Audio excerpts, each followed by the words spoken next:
I've got myself a Land Rover Defender OCTA, and it's a lot. We're talking a 4.4-litre turbocharged V8, 626 horsepower and 553 foot-pounds of torque. Land Rover says it'll do 0 to 62 in just 4 seconds and tops out at 155 miles an hour. Obviously, it's got 4-wheel drive. It's also got 6D suspension. I'm still not quite sure what that is. Its base price is around £150,000. So it's luxurious, it's fast, it's capable, it's absolutely enormous. So my question is, what's the point? It feels like the OCTA is the answer to a question that not many people have asked. Who needs something that can outdrag almost everything, cruise at 155 miles an hour, navigate a desert, climb a mountain, seat 5, put in a decent lap time, tackle town in comfort, and take a weekly shop without trouble? Who is this for, and why does it exist? Now I'm going to try and review this car like a proper automotive journalist. The only problem is I am also a Hammond, and I am at the wheel of probably the best Defender ever made. So it's going to be a little bit difficult not to just say that I love it. But I really want to talk about this car's purpose, and I want to talk about why you would spend £150,000 on a Land Rover. The old Land Rovers would get there eventually. You sort of pointed at an obstacle. Between you and car, you will scramble that thing over, across, through, and get it where it needs to go. That's sort of why they were made. And it was a bit of a team effort, you and car working together to get it where it needed to be. And it would mean you have this sense of pride with your car. If it got dented or it got scratched along the way, your car would wear it as sort of badge of honour. You'd be proud of it for doing the thing. A Land Rover, classically, has been a tool. It was for farmers to do, well, farming things like moving sheep or hay, or for explorers to reach the highest peaks. Something that does a job and does it better than the rest. But over the years, things have changed quite dramatically. Its abilities have been put on a pedestal, and now a Land Rover is more of a status symbol. People want their workhorses a little shinier, and with not as much mess. Now this thing obviously is incredibly advanced. Its brain is so high-tech, it is so clever, that actually the best thing you can do is let it do the work. Hold your hands on the steering wheel, put it in the right mode, and it will do it for you. So do you then lose that connection? Is there a slight loss of it's me and car in it together? If you got a dent or a scratch on this thing, I don't think your first reaction would be pride. When the Defender was reinvented, it stopped being a working vehicle in the traditional sense. It is now a luxury SUV. Instead of sheep in the back, you have your sort of hunter wellies, your barbers for your lovely walks in the countryside. And that's not a bad thing. The interior has been designed in a way that actually reflects what human beings need in order to drive. Everyone knows to drive an old Defender is a unique experience. You find yourself contorting yourself into interesting positions in order to change gear. You have to keep your arm out the window so that you can get the steering wheel all the way around, because this turning circle is the worst thing ever created. This is a lot nicer to drive, but at the same time, it'll also do all the off-road things you might need it to do. The car market can be a little bit tricky, and if you're wanting to buy something like the OCTA to do sort of all of the things, you need to be doing your research. When looking at a car online, you'll be reading reviews, looking at owner forums, spec lists, insurance quotes, whilst leaving a trail of personal data in your wake. You don't want that, and that's why today's video is sponsored by Incogni.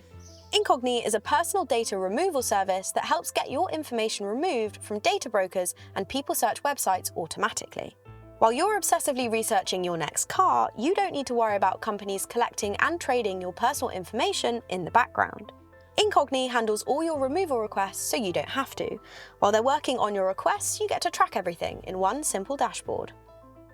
If you're spending lots of time online deciding on the right car, you probably don't want your digital footprint becoming part of the deal.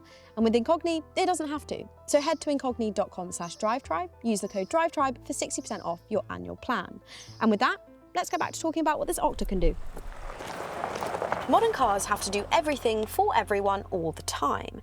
When was the last time you saw a car that didn't have sport mode, even if it's got a tiny engine, or a V8 without an eco mode? Your comfy car with adaptable dampers comes with a mode to make the suspension harder so you can feel like a racing driver? Or the hard-edged car has a button for super comfort modes. Having more than one car to do different jobs just isn't the done thing anymore. Is this Defender striving for perfection? Have they come up with every possible need you could have and put it into one car for £150,000? Do I want to fit my family of 5 and my 2 dogs in the back, take this car green laning across the desert, and then turn up to a traffic light and absolutely smoke the family next to me? Or would I take that £150,000 and buy an off-roader for off-roading, a daily for daily, and a fun car for the weekends? And I guess that's the point. I guess that's what I'm asking, is if you had £150,000, would you put all of that into one thing? I don't know. But there was a quick Defender before the Octa. The V8 does it already, but the Octa is sharper, quicker, and made for a reason: competition. Now, you've probably heard of the Dakar Rally. It's steeped in history. It's a test of endurance, not only for the drivers, but for machines as well. Land Rovers aren't a stranger to it, but in 2026, Land Rover bought a new toy. The Defender D7XR campaigned in the 2026 Dakar Rally stock class, and it won, and not just by a little bit. It was really quite impressive. Now, calling it a stock car, little bit of a stretch. There were quite a few tweaks done to the car. It was made in the same factory as this, but a lot of things were added, including a 550-litre fuel tank in order for it to sort of get across the desert. It got even wider arches than the ones it's got now. It's got a roll cage for when it inevitably tips over, and also better cooling. And probably my favourite addition, flight mode, so the car can jump and then indeed land without destroying itself. Now, manufacturers dipping a toe into motorsport isn't new. In fact, they're kind of all at it, and I love that. It's given us the Mustang GTD, the Toyota GR Yaris. BMW put an M3 Touring round the Nürburgring as an April Fool's joke. Fantastic. It's making cars fun again, because yes, we can do the electric stuff and the important things and the sensible things, but we can also have a little bit of fun at the same time. Look at the Group B cars back in the rally days. There's a reason why everyone wanted a blue Subaru. You want to feel like Colin McRae sending it round Wales, sideways, upside down, off mountains. When you love motorsport and you love cars, having a connection with your road car to something like that is always going to be cool. And I really respect Land Rover for doing that with the Octa. While lots of the internet is complaining that electrification is ruining the automotive world, Land Rover's throwing V8s around the desert quicker than anyone else. So the Octa's a rally car then, except it's not, but it also sort of is. It's got rear seats and the comfort of a Range Rover, but it can also go really, really fast, and it's related to a Dakar car. So what can it do for me? Now, funnily enough, not even I spend all of my time doing donuts in farmers' fields. I've had this car for a week, and it's actually spent the bulk of that time as a Chelsea tractor in London and going up and down the motorway.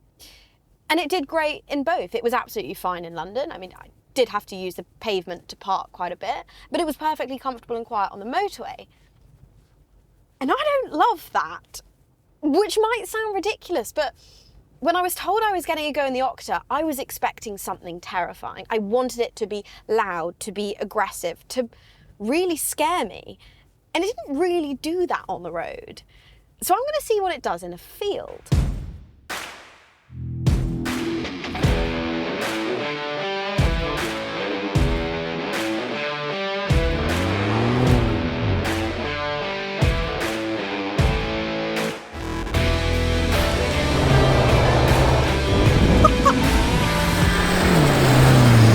Look, I've tried to be a proper journalist about this. I've tried to talk about the purposes and why you'd buy it and why it would be sensible and why it's definitely not sensible, but it can also do this.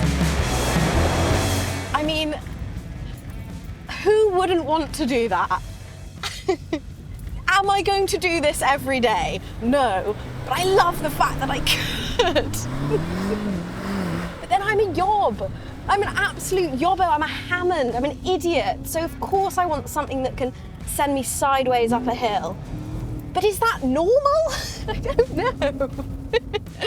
Okay, let's get into what's powering this thing. We've got a 4.4 litre turbocharged V8, so it's really, really fast. Oh my goodness. Okay, 60 suspension sounds really cool. Obviously, I have no idea what it truly means because it's me and I am the least techie person in the world. But basically the vibe I get from it is it's hydraulic, active dampers. It'll sort of body roll itself across anything you want it to. What I will say about it on the road is the Octa mode is different. Everything tightens up. The steering becomes incredibly neat. You can actually throw this thing around corners and it performs incredibly well. I mean, perhaps don't do this on the road, but it sort of could. I like it, of course, I like it, I love it. I absolutely adore it. I think it is incredible. But does it feel like a Land Rover? I don't know. It's too much. This isn't what Land Rovers do. Oh my God, I love it so much. It's so fast.